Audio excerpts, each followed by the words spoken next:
Then we discussed about the pathology of infection in an appendix, the different presentations or symptoms, out of which pain, vomiting, and mild grade fever is the commonest and may be found in 50 or 60% of patients. Other symptoms will depend on the position of the appendix. Then we discussed about the differential diagnosis, which again varies on the age of the patient, the sex of the patient. So there, I think the most important thing to remember is female of reproductive age group coming with all features of acute appendicitis, but with additional feature of either shock, cardia failure, where we have to suspect ruptured ectopic pregnancy. Now, to start today's topic, let me be clear on one important thing, that the diagnosis of acute appendicitis is mostly clinical. When there was no ultrasound, the diagnosis was based purely on the clinical examination. So if a patient has come and is examined by a doctor and he gives a diagnosis to be acute appendicitis, he prescribes some analgesics, and then the patient visits some other doctor. By that time the pain has reduced. The second examining doctor might tell that the diagnosis is not acute appendicitis but something else. The point here is it is mostly clinical, which is supplemented by many investigations, out of which ultrasound of the abdomen is the commonest because it is easily available, low cost, and the exposure risk of a CT scan is not there. So basically a patient comes, do all the tests, take the proper history, your provisional diagnosis comes to be acute appendicitis. Next, the investigation we generally advise is ultrasonography of the whole abdomen. In the slide here, you can see clinical scoring system, other diagnostic laparoscopy and all that we'll discuss later. But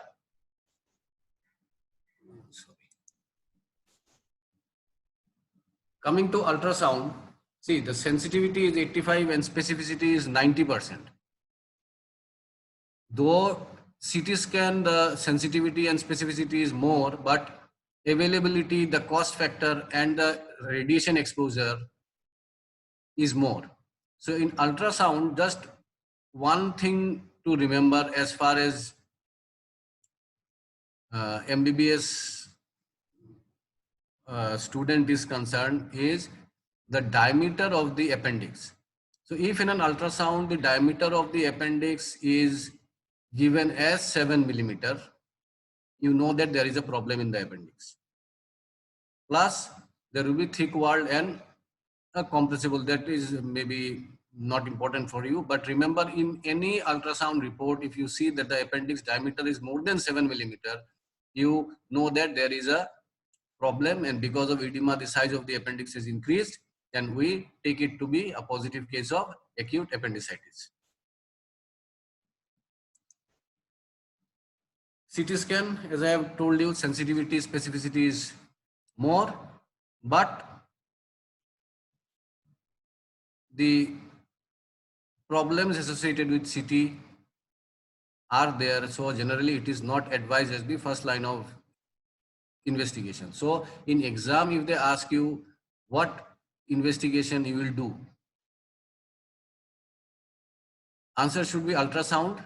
But if they ask you which test is the most sensitive and specific to diagnose acute appendicitis, in that case the answer should be a CT scan.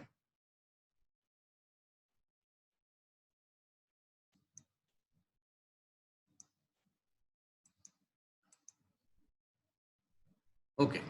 Now, plain abdominal X-ray. The sensitivity is low, and remember, plain X-rays will not show you the appendix, but if there is a phycolith, as you remember in last time we discussed, it is inspissated stool, some amount of debris, epithelial cells.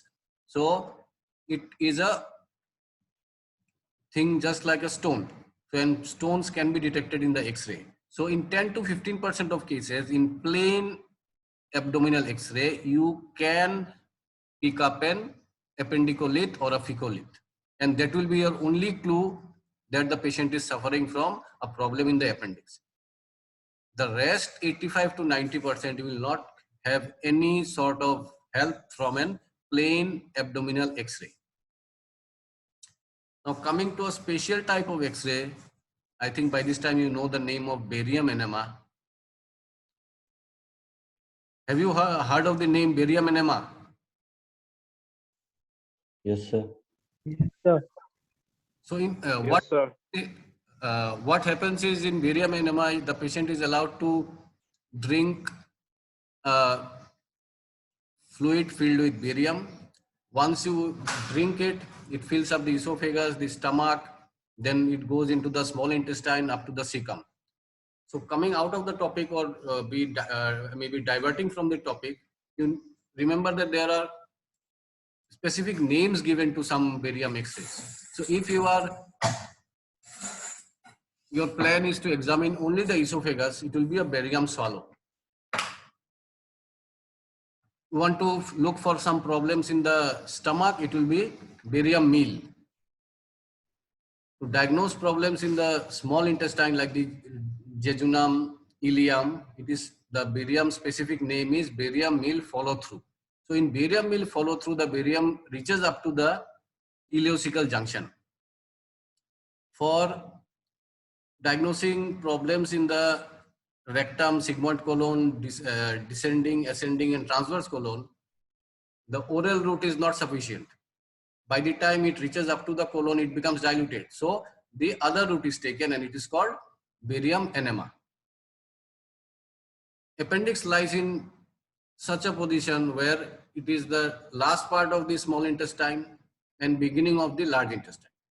So in some books, it might be written that you do a barium meal follow through, because in follow through, it reaches up to the ileocecal junction and maybe filling up the cecum. Or in some, they might write a barium enema so that retrogradely it comes and fills up the cecum.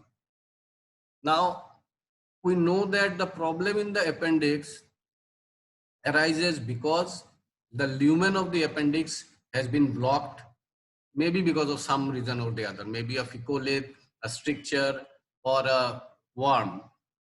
So if the cecum is filled up and you take an X-ray, you can see the barium filling up the cecum. Now from the cecum, the appendix comes out and there is a continuity. So if the appendix is normal, then the barium flows through the opening in the cecum and fills up the appendix. The barium fills up the cecum, and through the opening in the cecum, the appendicular opening, the barium goes and is filled up the appendix. So when you take an X-ray, you can see the appendix as well. But if there is problem in the appendix which has narrowed down the lumen or obliterated the lumen, the barium fills up the cecum, but because of the blockade of the lumen, no barium passes into the appendix. So when you take an X-ray, you see only the cecum and the appendix is not visualized. So in an barium X-ray, maybe either a follow through combined with an barium enema, if the report comes as cecum is visualized, but the appendix is not visualized, this non-visualization of appendix will give you a clue that there is a problem in the lumen of the appendix which has obliterated the lumen, and so no barium has filled up the appendix, and in X-ray we don't see the appendix filled barium, and we know that it is a pathological appendix. But nowadays, with ultrasound being so common, the use of abdominal X-ray like barium enema or barium in follow through is generally not advocated.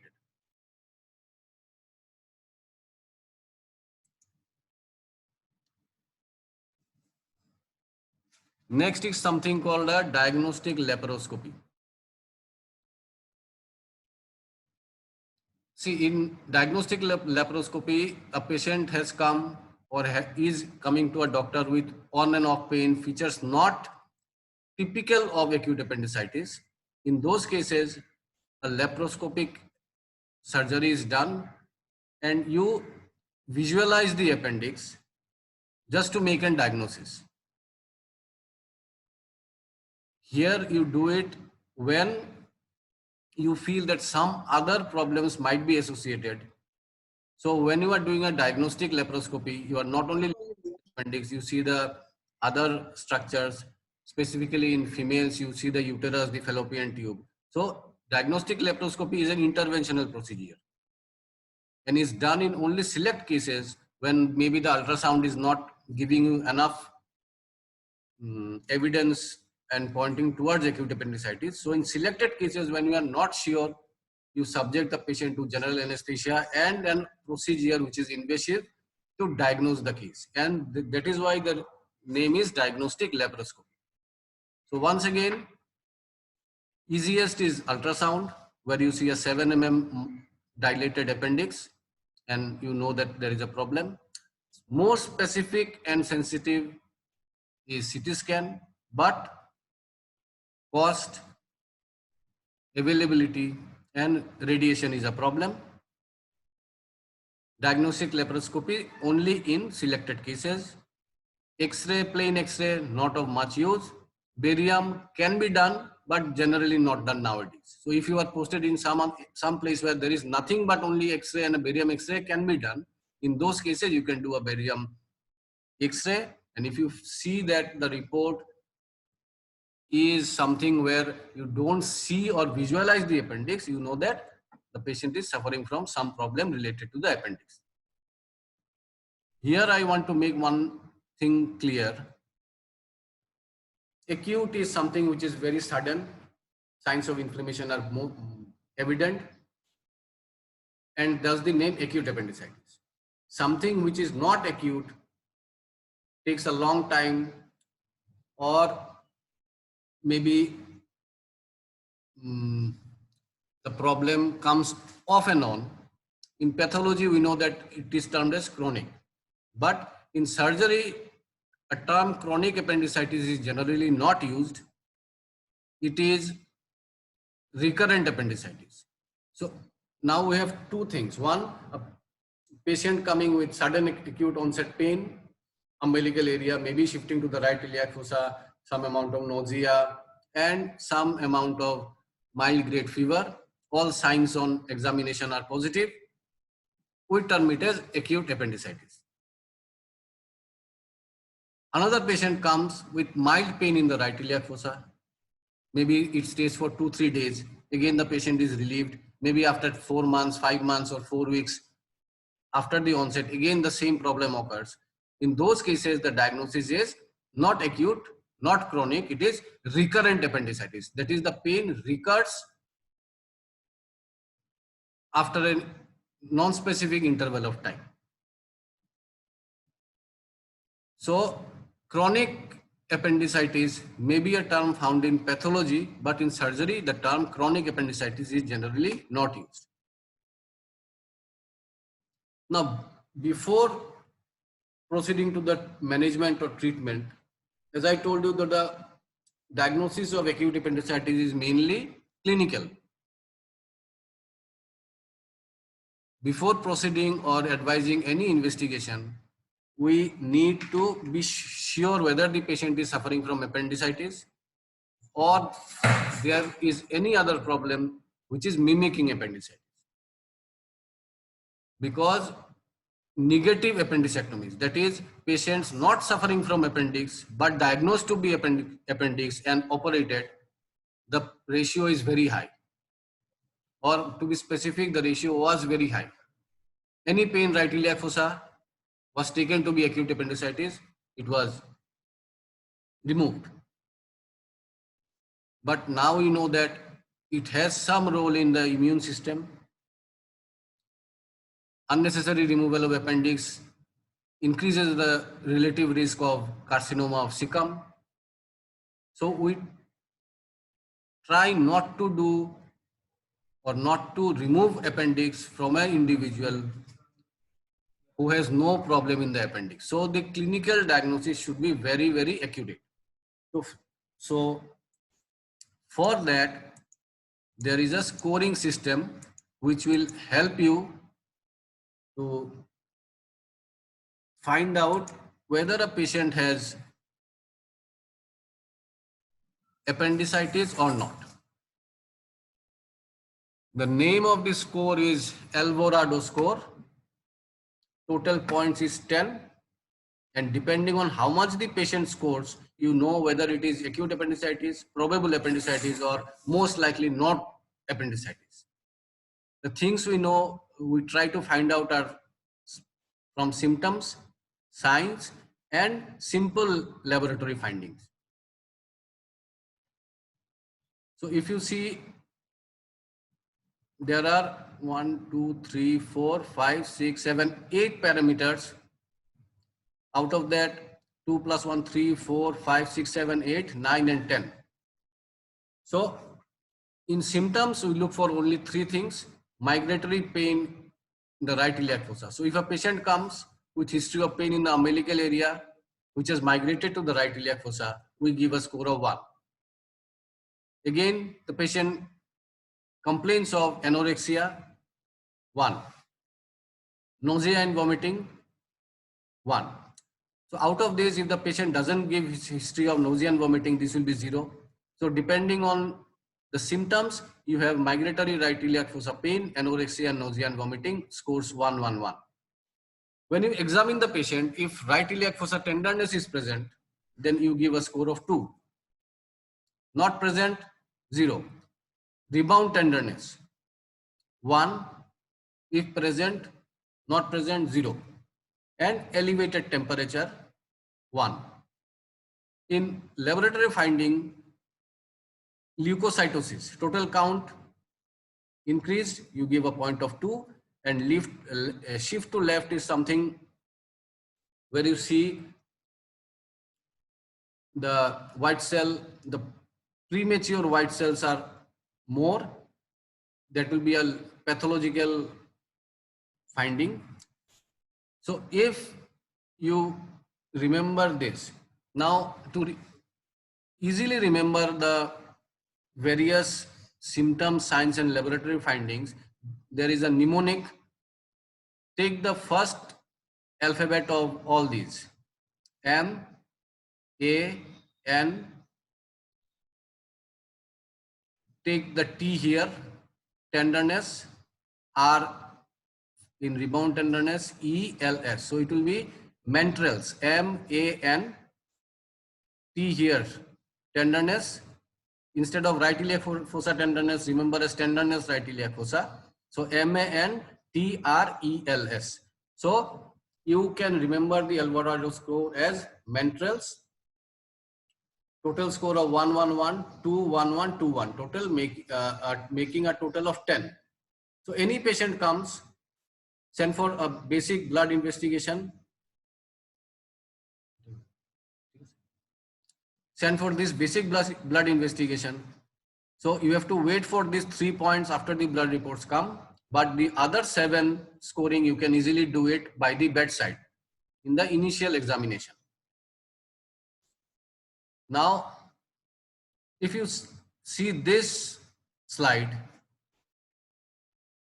if it is less than 4, so you give the scoring and the scoring comes to maybe 1, 2, 3 or 4, it excludes the diagnosis of acute appendicitis. So you are sure that the patient is not suffering from acute appendicitis. 5 or 6, maybe, may not be.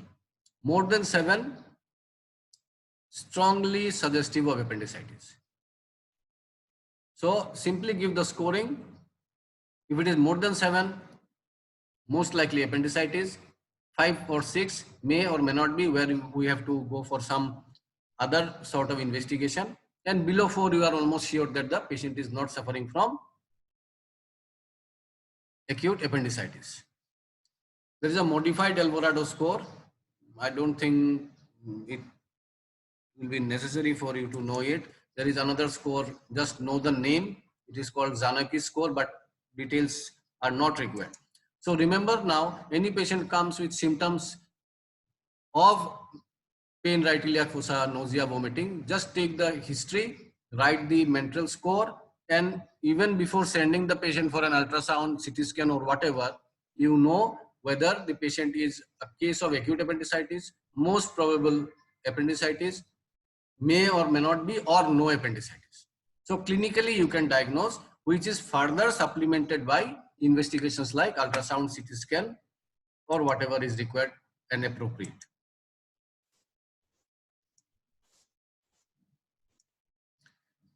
Now, USG, CT scan, they are specific for diagnosis. So in exam, if you get a case of acute appendicitis in as a long case and they ask you what is the investigation of choice, don't start with these. These will give you an idea, but investigation of choice is an investigation which will help you in your diagnosis. So that will be either an ultrasound or a CT scan. Once diagnosed, these will help you in management of the patient. So WBC elevated, total count more, microscopic hematuria, this can be present in many other situations. So in exam, don't start with these investigations. Start with the special ones, then say that in addition to the specific diagnostic investigation, I will do all this which will help me in my management or treatment of the patient. Now coming to the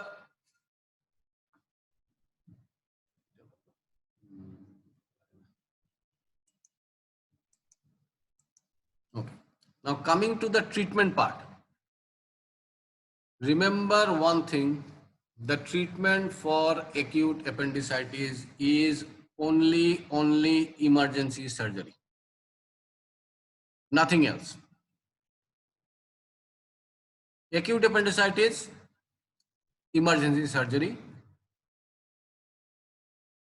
Only if the patient is not suitable for anesthesia or has some comorbid conditions where you cannot operate, only in those cases you don't operate on a patient diagnosed to be acute appendicitis. So acute appendicitis, it is only emergency surgery. Now, here I will tell you something which is not shown in the slide. There are some adjectives added to the name of the operation. The name of the operation is appendicitis. So I have added an adjective emergency. So for treatment of acute appendicitis, it is emergency appendicectomy. Similarly, if a patient comes who gives history of pain in the right iliac fossa off and on, our diagnosis changes to recurrent appendicitis. So treatment of recurrent appendicitis will not be emergency appendicectomy because the patient is not in an emergency condition. The name of the treatment that you give or advise is appendicectomy plus an adjective. The adjective you add is elective appendicectomy. Recurrent appendicitis, the patient is not so ill so that you operate him or her in a very short span of time. The patient chooses the date or the surgeon chooses the date. So you elect or select the date when the patient wants to get operated. So in recurrent appendicitis, treatment is elective appendicectomy. Acute appendicitis, it is emergency appendicectomy. acute appendicitis, emergency appendectomy, but only if the situation of the patient does not allow for any intervention or anesthesia. Only in those cases of acute appendicitis, you don't operate and try for conservative management. Now, operation can be done in two ways. One is open, one is laparoscopy. Details will be discussed when you attend clinics, but remember, it can be either an open or a laparoscopic.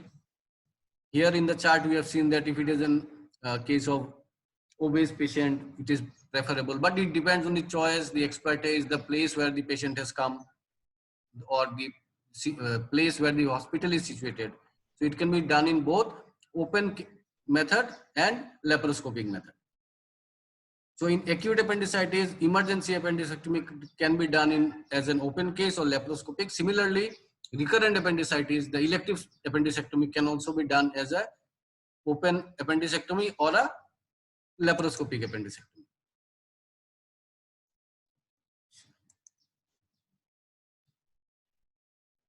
If the patient of acute appendicitis has comorbid conditions and is not suitable for anesthesia, then we try with antibiotics, analgesics, and wait. Nothing else to do, because the treatment of choice, that is emergency appendectomy, cannot be done. So we have no other option but to treat it with antibiotics, analgesics, allowing the patient not to take anything by mouth and so on. Now, another contraindication of a case of suspected acute appendicitis where you don't operate is a case where the appendix was inflamed. The omentum, the policeman of the abdomen, comes and covers the appendix along with some part of the cecum and ileum. So a lump is formed so that the spread of the infection is limited. And the term we use is appendicular lump. So as I told you, treatment of acute appendicitis is emergency appendectomy. Similarly, remember that in case of appendicular lump, no surgery is done. It is always conservative in case of appendicular lump. In case of abscess, it will change, that I will tell you. But remember, appendicular lump as such, no surgery. Acute appendicitis, only surgery. So in case of appendicular lump, what is seen is within 48 hours, generally within 48 hours of the patient complaining of pain in the right iliac fossa, the omentum comes and by 48 hours, a lump is formed. So when you examine the patient, you feel that there is a lump in the peritoneal cavity around the right iliac fossa. So if you can palpate a lump in the right iliac fossa, your treatment is conservative. Okay, so initial first day, maybe the up to 48 hours, if the patient comes, you don't find any lump, treatment is removal of the appendix. As soon as you find the lump, treatment protocol changes. You don't operate, you manage it conservatively. So the management of appendicular lump conservatively is done.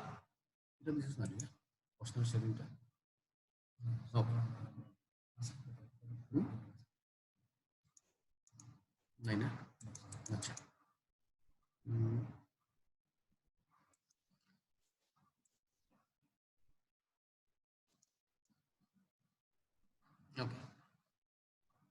So when a lump is formed, treatment is conservative. In the management, there are two parts. One is the monitoring of the patient. Another one is the treatment part of the patient. So as a whole, the monitoring and the treatment goes by the name of Ochsner-Sherrin regime. Ochsner-Sherrin regime. It is not written, it has been missed. Oh, it's sorry. It is Ochsner-Sherrin regime, OSCHNERSHERREN, Oster-Scherin's regime. So if I say that I am following Oster-Scherin regime for a patient, you know that the patient is a case of not acute appendicitis, but a case of appendicular lump, which has been formed maybe because the patient has come after 48 hours of acute appendicitis. So in Oster-Scherin regime, you monitor, you treat. So for treatment purpose, it is antibiotics, analgesics, nil orally, IV fluids. Same as for most of the cases of acute abdomen. You start with antibiotics, IV fluids, analgesics, and nil orally. Option of Ryle's tube or nasogastric tube depends on the surgeon. So you start with those and monitor the patient. Monitoring also has to be done for few specific things. One is the pulse rate, one is the temperature, one is the size of the lump, another is the tenderness over the lump. So a patient comes with lump, we start Oster-Scherin regime. Maybe every 4 hours or 6 hours we check for the pulse rate, temperature, size of the lump, and tenderness over the lump. If the antibiotics you prescribe, the medication you give is helpful, that is the patient is responding, over time you will see that the pulse rate has come down, the temperature will come down, the size of the lump will reduce, and the tenderness also will reduce. And you know that your Oster-Scherin regime is successful. Once successful, you continue that for 1-2 days, check the patient regularly, and then start with liquids, clear liquids, then semi-solids, then solids, and maybe by 5-7 days, you can discharge the patient. So once again, appendicular lump, only conservative management following the Oster-Scherin regime. Start with antibiotics, analgesics, IV fluids, nil orally. Monitor the pulse rate, temperature, size of the lump, tenderness over the lump.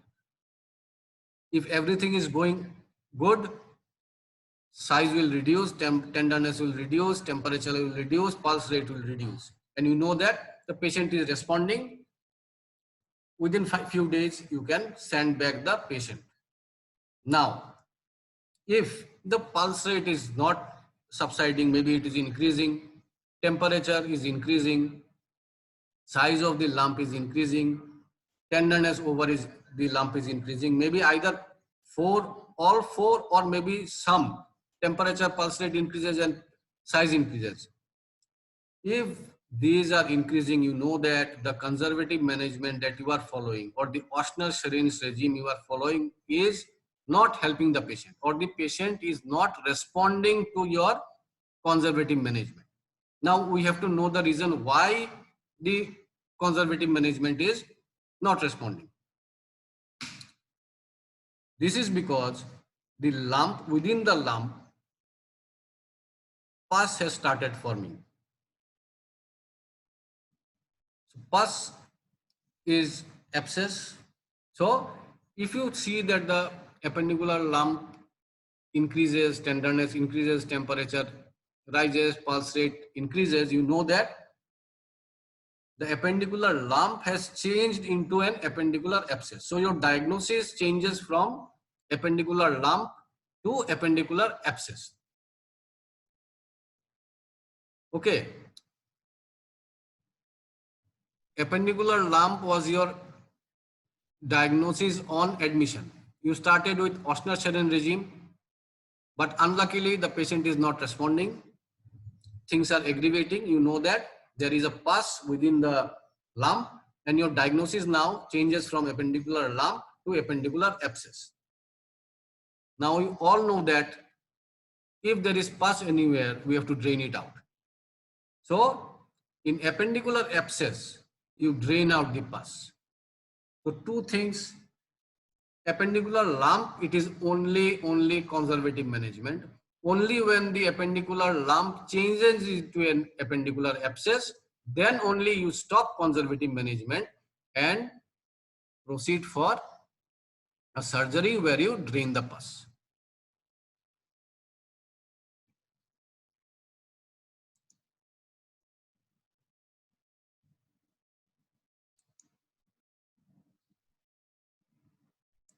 Okay. Now, the patient is admitted with appendicular lump. You started with Ostner-Schwerin regime. Patient is responding. You have discharged the patient. The primary problem was appendix that is still inside and it is pathological. So there is a high chance that subsequently, sometime later, the patient might develop the same problem. So in these cases of appendicular lump where your Ostner-Schwerin regime has helped and you have discharged, you call back the patient after 6 weeks for removal of the appendix. Now here you see that you are calling the patient after an interval of 6 weeks. And after 6 weeks, when the patient gets admitted and is operated, the surgery is appendicectomy, but the